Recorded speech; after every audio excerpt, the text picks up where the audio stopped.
శ్రీమాత్రే నమః.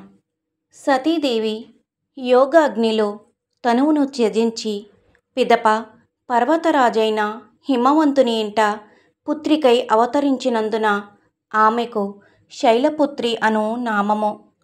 వృషభ వాహనారూఢైన ఈ మాతకు కుడి చేతిలో త్రిశూలము, ఎడమ చేతిలో కమలము విరాజిల్లుచుండును. తలపై చంద్రవంకను ధరించియుండును. పార్వతి, హైమవతి అనే పేర్లు. శైలపుత్రి మహిమలు, శక్తులు అనంతములు. వాంఛితములను ప్రసాదించు తల్లి. శ్రీ శైలపుత్రి అష్టోత్తర శతనామావళి.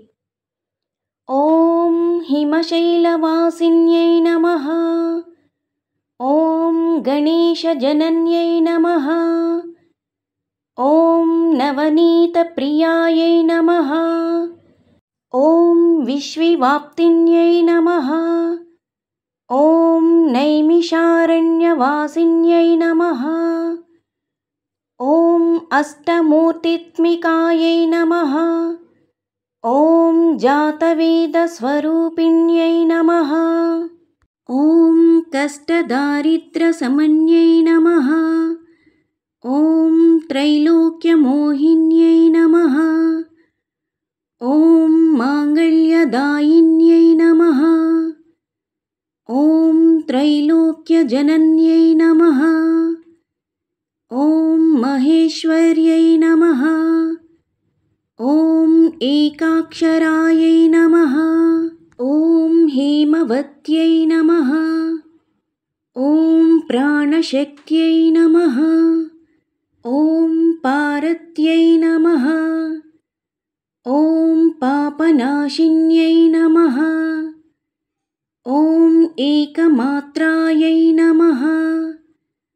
ఓం అంబికాయై నమః. ఓం నారాయణాంశజాయై నమః. ఓం ఉగ్రచండాయై నమః. ఓం గిరిరాజతనూభవాయై నమః. ఓం దారిద్ర్యభేదిన్యై నమః. ఓం ఉగ్రవేగాయై నమః. ఓం జగన్మాత్రే నమః. ఓం గంగాధరకుటుంబిన్యై నమః. ఓం మంజుభాషిన్యై నమః. ఓం పర్వతనందిన్యై నమః. ఓం మహాచింతనాశిన్యై నమః. ఓం ప్రత్యక్షబ్రహ్మరూపాయై నమః. ఓం బ్రహ్మస్వరూపిణ్యై నమః. ఓం పూర్ణబ్రహ్మస్వరూపిణ్యై నమః. ఓం బిందునాదస్వరూపిణ్యై నమః. ఓం ప్రధానపురుషారాధ్యాయై నమః. ఓం నాదరూపాయై నమః. ఓం హ్రీంకార్యై నమః. ఓం ప్రణవాతస్వరూపిణ్యై నమః. ఓం త్రిపురాయై నమః. ఓం శివాయై నమః. ఓం సత్యధర్మరతాయై నమః. ఓం సర్వసాక్షిణ్యై నమః. ఓం సుశాంతరూపిణ్యై నమః. ఓం శ్యామలాయై నమః. ఓం స్వధాయై నమః. ఓం సర్వస్తుత్తమోత్తమాయై నమః. ఓం శివాభిదాయై నమః. ఓం శ్రీవిద్యాయై నమః. ఓం సావిత్రిగౌర్యై నమః. ఓం షోడశాక్షరదేవతాయై నమః. ఓం సత్వమయై నమః. ఓం సౌభాగ్యదాయై నమః. ఓం సరస్వత్యై నమః. ఓం సూక్ష్మాయై నమః. ఓం శీతాంశుకృతశేఖరాయై నమః. ఓం సర్వకాలసుమంగళ్యై నమః. ఓం సర్వభోగప్రదాయై నమః. ఓం సామశిఖాయై నమః. ఓం श्रीचव्रासिन्यै नमः। ॐ शम्भन्यै नमः। ॐ शङ्कर्यै नमः। ॐ सर्वमङ्गलायै नमः। ॐ संक्षोभनाशिन्यै नमः। ॐ संसारार्णवतारिण्यै नमः। ॐ क्षेमदायिन्यै नमः। ॐ संसारबन्धकर्ते नमः। ॐ संसारपरिर्जितायै नमः। ॐ फणीन्द्रभूषणायै नमः। ॐ अमलायै नमः। ॐ अमरसंसेव्यायै नमः। ॐ अन्नपूर्णायै नमः। ॐ अमृतेश्वर्यै नमः। ॐ अखिलागमसंस्तुतायै नमः। ॐ अयोनिजायै नमः। ॐ आपद्दारिण्यै नमः। ॐ आकाशरूपिण्यै नमः।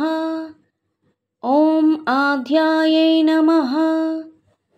ॐ आदित्यमण्डलगतायै नमः। ॐ अनलप्रभवायै नमः।